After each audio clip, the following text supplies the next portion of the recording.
ನೀವೆಲ್ಲ ಕಾರಲ್ಲಿ ತಿರುಗಾಡ್ತಾ ಇದ್ದೀರಿ ಅಂತ ಆಯಿತು. ಇದು ಕಾರ್ನಲ್ಲಿ ತಿರುಗಾಡೋರ್ಗಲ್ಲ, ಯಾರು ಬಸ್ನಲ್ಲಿ ತಿರುಗಾಡ್ತಾರೆ, ಮೊದಲಿಂದ ಬಸ್ನಲ್ಲಿ ಓಡಾಡ್ತಾ ಇದ್ದಾರೆ, ಅವ್ರಿಗೆ ಇದು ಉಪಯೋಗ ಆಗ್ತಕ್ಕಂಥದ್ದು. ಇಲ್ಲಿ ಬಂದಿರ್ತಕ್ಕಂಥ ಮಹಿಳೆಯರು ಹೆಚ್ಚಾಗಿ KSRTC ಬಸ್ನಲ್ಲಿ ತಿರುಗಾಡದೇ ಇರೋ ಅಂತೇವ್ರು ಇರಬೇಕು ಅಂದ್ಕೊಂಡಿದ್ದೀನಿ ನಾನು. 120 ಕೋಟಿ ಮಹಿಳೆಯರು ಜೂನ್ 11ರಲ್ಲಿ ಪ್ರಾರಂಭ ಆಯಿತು ಈ ಕಾರ್ಯಕ್ರಮ. ವಿಶೇಷವಾಗಿ ಕಾರ್ಮಿಕರಿಗೆ, ಶಾಲಾ ಮಕ್ಕಳಿಗೆ ಹೆಚ್ಚು ಉಪಯೋಗ ಆಗುತ್ತೆ.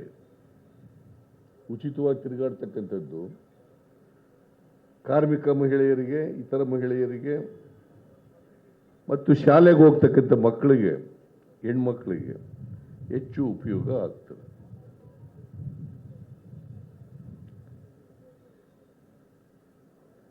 ಹಿಂದೆ ಯಾವ ಸರ್ಕಾರನೂ ಕೂಡ ಮಾಡಿರಲಿಲ್ಲ. ಮಹಿಳೆಯರಿಗೆ ಉಚಿತವಾಗಿ ಪ್ರಯಾಣ ಮಾಡತಕ್ಕಂಥ ಕಾರ್ಯಕ್ರಮ ರೂಪಿಸಿರಲಿಲ್ಲ ಯಾರು ಕೂಡ.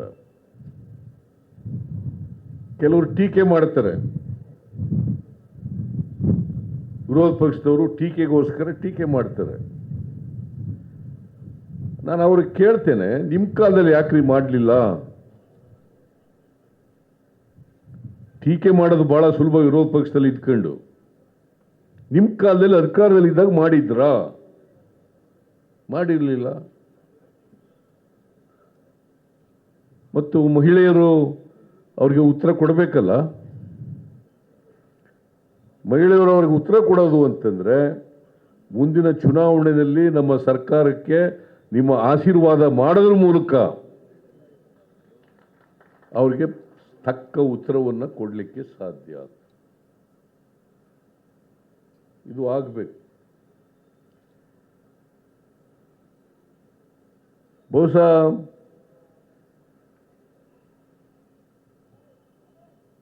ಕರ್ನಾಟಕ ಸಾರಿಗೆ ಸಂಸ್ಥೆ ಬಹಳ ಒಳ್ಳೆ ಕೆಲಸ ಮಾಡ್ತಾ ಇದೆ. ರಾಮಲಿಂಗಾರೆಡ್ಡಿಯವರ ನಾಯಕತ್ವದಲ್ಲಿ ಇವತ್ತು ಇಡೀ ರಾಜ್ಯದಲ್ಲಿ ಉತ್ತಮವಾದಂಥ ಕೆಲಸ ಮಾಡ್ತಾ ಇದೆ. ಮತ್ತು ಸಾರಿಗೆ ಬಸ್ಗಳ ಆದಾಯನೂ ಕೂಡ ಜಾಸ್ತಿ ಆಗಿದೆ ಈಗ, ಅಲ್ವಾ ರಾಮಲಿಂಗಾರೆಡ್ಡಿ? ಆದಾಯನೂ ಕೂಡ ಜಾಸ್ತಿ ಆಗಿದೆ.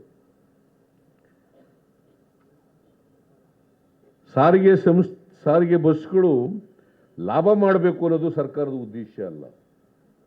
ಹಾಗಂತೇಳಿ ನಷ್ಟ ಮಾಡಕ್ಕೆ ಹೋಗ್ಬಾರ್ದು. ಯಾಕಂದರೆ ಜನರು ಪುಕ್ಕಾಟೆ ತಿರುಗಾಡೋದ್ರ ಜೊತೆಗೆ ಪುರುಷರೆಲ್ಲ ದುಡ್ಡು ಕೊಟ್ಟು ತಿರುಗಾಡ್ತಾರೆ. ಹಾಗಂತ ನಷ್ಟ ಆಗಬಾರ್ದು. ನಮ್ಮ 5 ಗ್ಯಾರಂಟಿ ಯೋಜನೆಗಳಲ್ಲಿ ಇದು ಒಂದು ಪ್ರಮುಖವಾದಂಥ ಗ್ಯಾರಂಟಿ ಯೋಜನೆ. ಇದರಿಂದ ಪ್ರತಿಯೊಬ್ಬರ ಕೈನಲ್ಲಿ ದುಡ್ಡು ಉಳಿತಾಯ ಆಗಿ ಕೊಳ್ಳತಕ್ಕಂಥ ಶಕ್ತಿ ಜಾಸ್ತಿ ಆಗ್ತದೆ. ವ್ಯಾಪಾರ ಉದ್ಯಮ ಬೆಳವಣಿಗೆ ಆಗ್ತದೆ. ವ್ಯಾಪಾರ ಉದ್ಯಮ ಬೆಳವಣಿಗೆ ಆದರೆ ಆರ್ಥಿಕ ಚಟುವಟಿಕೆಗಳು ಹೆಚ್ಚಾಗ್ತವೆ. ಆರ್ಥಿಕ ಚಟುವಟಿಕೆಗಳು ಹೆಚ್ಚಾದರೆ ಸರ್ಕಾರಕ್ಕೆ ತೆರಿಗೆನೂ ಬರ್ತದೆ, ರಾಜ್ಯದ ಬೆಳವಣಿಗೆನೂ ಕೂಡ, ಆರ್ಥಿಕ ಬೆಳವಣಿಗೆನೂ ಕೂಡ ಜಾಸ್ತಿ ಆಗಲಿಕ್ಕೆ ಸಾಧ್ಯ. ಇದನ್ನೆಲ್ಲ ಗಮನದಲ್ಲಿ ಇಟ್ಕೊಂಡೇ ಈ ಕಾರ್ಯಕ್ರಮವನ್ನು ನಾವು ರೂಪಿಸಿರ್ತಕ್ಕಂಥದ್ದು. ಈಗ ಕಾರ್ಮಿಕ ಮಹಿಳೆಯರು ಅವರು ಬಹಳ ದೂರದ ಸ್ಥಳಗಳಿಗೆ ಹೋಗಿ ಕೆಲಸ ಮಾಡಬೇಕು. ಆ ಹೆಣ್ಮಕ್ಳಿಗೆಲ್ಲ ಉಪಯೋಗ ಆಗ್ತದೆ, ಆ ದುಡ್ಡು ಉಳಿತಾಯ ಆಗ್ತದೆ. ನಾನು ಕೇಳಿದೆ ಒಂದು ಸಾರಿ, ದೇವಸ್ಥಾನಗಳು ಬರ್ತಕ್ಕಂಥವ್ರು ಹೆಣ್ಮಕ್ಳೆಲ್ಲ ಜಾಸ್ತಿ ಆಗಿದ್ದಾರೆ ಅಂತ, ದೇವಸ್ಥಾನಗಳ ಆದಾಯ ಎಲ್ಲ ಜಾಸ್ತಿ ಆಗಿದೆ ಅಂತ.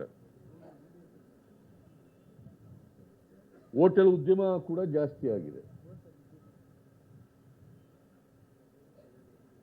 ಹೋಟೆಲ್ ಉದ್ಯಮ ಕೂಡ ಜಾಸ್ತಿ ಆಗ್ತದೆ. ಪ್ರವಾಸೋದ್ಯಮ ಬೆಳವಣಿಗೆ ಆಗ್ತದೆ.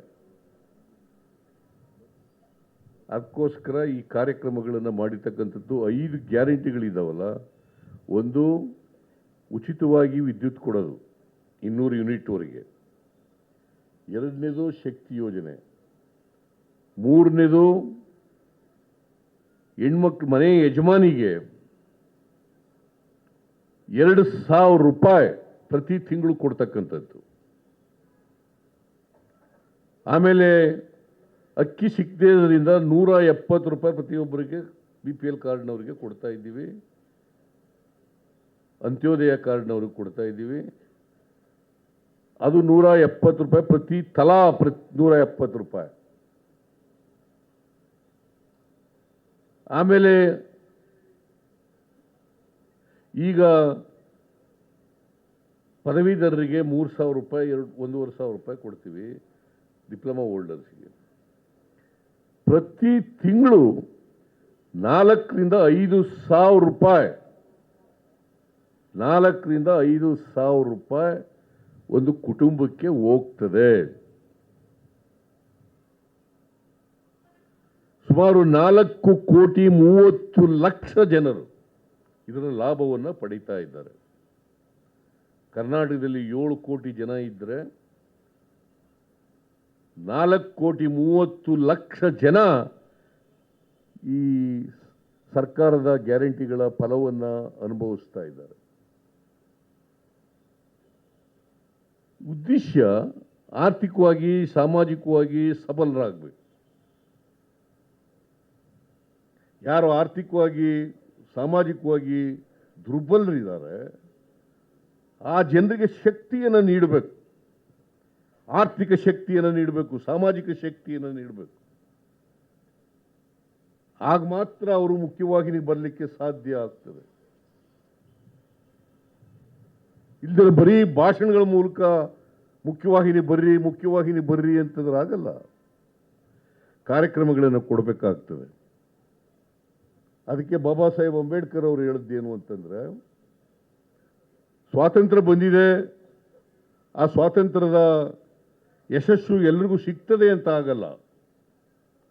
ಸ್ವಾತಂತ್ರ್ಯದ ಯಶಸ್ಸು ಸಿಗಬೇಕಾದ್ರೆ ಯಾರು ಸಾಮಾಜಿಕ ನ್ಯಾಯದಿಂದ ವಂಚಿತರಾಗಿರ್ತಕ್ಕಂಥ ಜನರಿದ್ದಾರಲ್ಲ ಆ ಜನರಿಗೆ ಆರ್ಥಿಕ ಸಾಮಾಜಿಕ ಶಕ್ತಿ ಬಂದಾಗ ಮಾತ್ರ ಸ್ವಾತಂತ್ರ್ಯದ ಫಲ ಸಿಗಲಿಕ್ಕೆ ಸಾಧ್ಯ ಆಗ್ತದೆ. ನಾವು ಸ್ವತಂತ್ರರು ಆರ್ಥಿಕವಾಗಿ ಸಾಮಾಜಿಕವಾಗಿ ರಾಜಕೀಯವಾಗಿ ಅಂತಕ್ಕಂಥ ಭಾವನೆ ಬರಲಿಕ್ಕೆ ಸಾಧ್ಯ.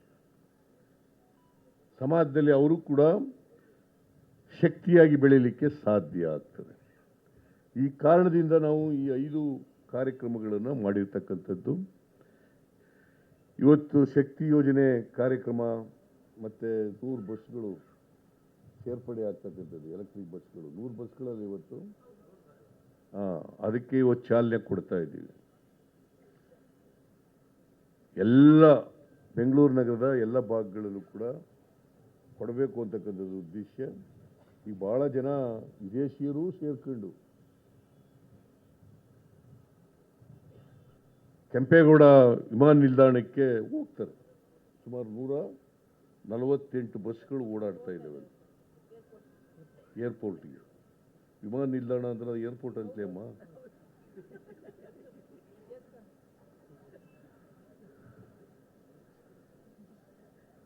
ಇವೆಲ್ಲ ರಾಜ್ಯ ಮಾಡ್ತಾ ಇರ್ತಕ್ಕಂಥದ್ದು ರಾಜ್ಯದ ಅಭಿವೃದ್ಧಿ ಆಗಬೇಕು, ರಾಜ್ಯದಲ್ಲಿರ್ತಕ್ಕಂಥ ಅವಕಾಶಗಳಿಂದ ವಂಚಿತರಾಗಿರ್ತಕ್ಕಂಥ ಜನರ ಅಭಿವೃದ್ಧಿ ಆಗಬೇಕು. ಆ ಮೂಲಕ ಸಮಾಜದಲ್ಲಿ ಸಂವಿಧಾನದ ಆಶಯಗಳನ್ನು ಈಡೇರಿಸ್ತಕ್ಕಂಥ ದಿಕ್ಕಿನಲ್ಲಿ ಹೆಜ್ಜೆ ಇಡಲಿಕ್ಕೆ ಸಾಧ್ಯ ಆಗ್ತದೆ ಅಂತಕ್ಕಂಥ ಕಾರಣದಿಂದ ನಾನು ಇವತ್ತು BMTCನಲ್ಲಿ ಕೆಲಸ ಮಾಡ್ತಕ್ಕಂಥ ರಾಮಲಿಂಗಾರೆಡ್ಡಿ ಅವರಿಗೆ ಮತ್ತು ಎಲ್ಲ ಅಧಿಕಾರಿಗಳಿಗೆ ಅಭಿನಂದನೆಗಳನ್ನು ಹೇಳಿ ನಿಮಗೆಲ್ಲ ನಮಸ್ಕಾರ ಮಾಡಿ ನಾನು ಮಾತು ಮುಗಿಸ್ತೇನೆ. ಜೈ ಹಿಂದ್, ಜೈ ಕರ್ನಾಟಕ.